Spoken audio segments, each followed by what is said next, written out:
હવામાન નિષ્ણાંત અંબાલાલ પટેલે આગામી 48 કલાકમાં અરબ સાગર બાદ લો પ્રેશરના અસર હેઠળ દક્ષિણ સૌરાષ્ટ્ર અને દક્ષિણ ગુજરાતમાં વરસાદની આગાહી કરી છે।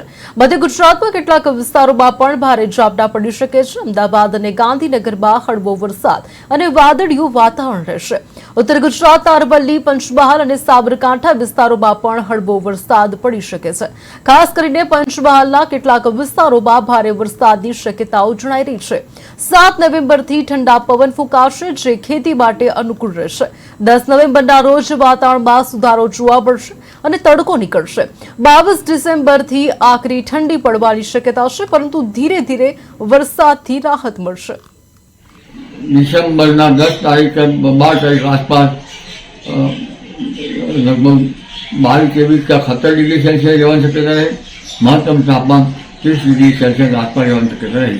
14-15 તારીખે મહત્તમ તાપમાન થોડું વધે અને ન્યૂનતમ તાપમાન 22-23 डिग्री सेल्सियस જેવું રહેવાની શક્યતા રહે। જૂનાગઢના ભાગમાં ન્યૂનતમ તાપમાન ઓછું રહે। સૌરાષ્ટ્રના કેટલા ભાગમાં ન્યૂનતમ તાપમાન ઓછું રહે।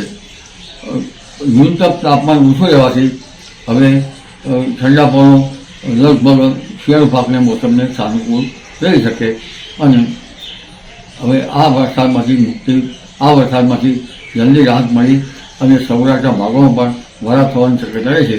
તારીખ 18-11થી એક બીજું સાયક્લોન આવવાની શક્યતા રહે છે, જેના કારણે 18-24માં હવામાનમાં પલટો આવી શકે છે।